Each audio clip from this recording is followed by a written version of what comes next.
Good morning दोस्तों। दर्शन चौपाल के YouTube platform पर आप सभी का एक बार स्वागत करता हूँ। पारिवारिक माहौल में हो रही क्षमताएं, उन पर सही चयन करना आजकल व्यवहारिक होना आने वाली पीढ़ी के लिए एक समस्या बनती जा रही है। निर्णय लेना ही आने वाली पीढ़ी के लिए चुनौती बनती जा रही है। सही निर्णय का चयन कैसे किया जाए, सबसे बड़ी चुनौती बनती जा रही है। कारण हम तनावपूर्ण जिंदगी को व्यतीत कर रहे हैं। तनावपूर्ण जिंदगी का मतलब है हम बहुत सारी अक्षमताओं में घिरे हुए हैं, बहुत सारी अनगढ़ंत इंफॉर्मेशंस को कलेक्ट करते जा रहे हैं, उसका सही चुनाव ही नहीं कर पा रहे हैं। जब भी हमसे कोई बात करता है, चाहे वो टीचर्स हो या पेरेंट्स हो, अगर मैं स्टूडेंट लाइफ में हूं तो हमारे अंकों के बारे में बात की जाएगी कि परीक्षा में कितने अंक लेके आए हैं। क्या अंक किसी को निर्धारित कर सकते हैं कि इसका भविष्य क्या होगा?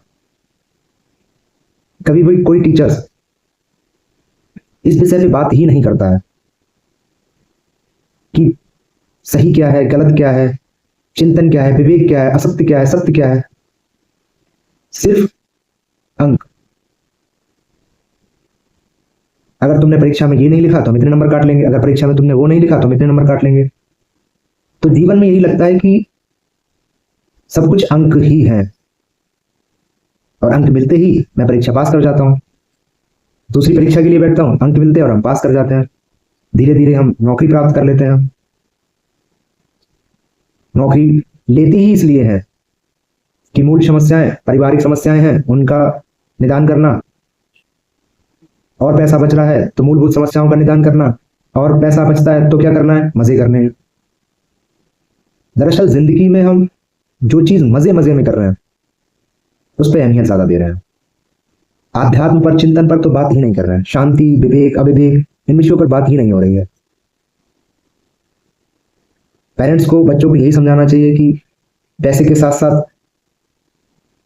जो मूलभूत प्रतिक्रियाएं हैं समाज के लिए,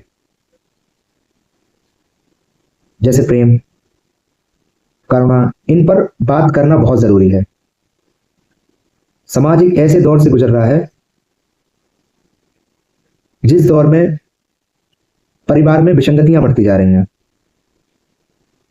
कारण उन्हें सही शिक्षा या सही संस्कार नहीं मिल पा रहे हैं। मूलभूत समस्याओं से तो उन्हें संचित कर दिया जा रहा है, लेकिन और सारी चीजों से वंचित होते जा रहे हैं। बच्चे बड़ों की बात नहीं मानते हैं,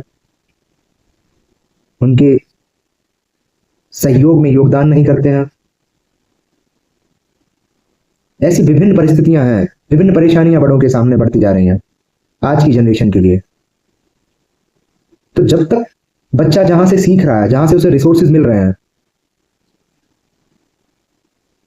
चाहे वो समाज हो, स्कूल हो, घर हो, जब तक उसे उसकी मूलभूत समस्याओं से निजात नहीं किया जाएगा तब तक वो सीख ही नहीं पाएगा। और पहले तो वो सब सही दिशा में काम करें। सही दिशा में काम करेंगे तो जो चीज आप करेंगे, आप वही चीज बच्चों को सिखाएंगे। चाहे वो नैतिक आदर्शों के लिए हो, समाज के लिए हो, शिक्षा के लिए हो। आप उन्हीं सब पे तभी बात कर पाएंगे जब आप अपने आप को सजग रखेंगे इन चीजों में। परिवार की परिस्थितियां हमेशा बदलती रहती हैं, कभी ऊपर होती हैं, कभी नीचे होती हैं, कभी सही होती हैं, कभी गलत होती हैं।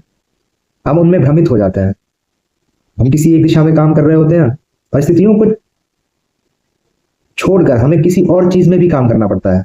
अगर हम पढ़ाई कर रहे हैं और मुझे लगा कि मेरे परिवार में ऐसी परिस्थितियां बन गई, अब मैं क्या करूं? नहीं, उस समय अपने परिवार के साथ बिताइए, आप उसे वहीं रोक दें। सांसारिक जीवन में सुख दुख तो लगा ही रहता है। मूल समस्याओं पर अगर आप काम करेंगे तो हमेशा शांत प्रिय व्यक्ति बने रहेंगे। मन शांत रहेगा तो आप चेतना के साथ किसी भी तरीके पर सोच सकते हैं, और जहां आप सोचना स्टार्ट कर देंगे आप किसी भी समस्या से निजात पा सकते हैं। चाहे वो समस्या आपके व्यक्तिगत जीवन की हो, समाज की हो, या किसी अन्य रूप में आपके सामने आई हो, आप उसको पूरी तरीके से खत्म कर सकते हैं।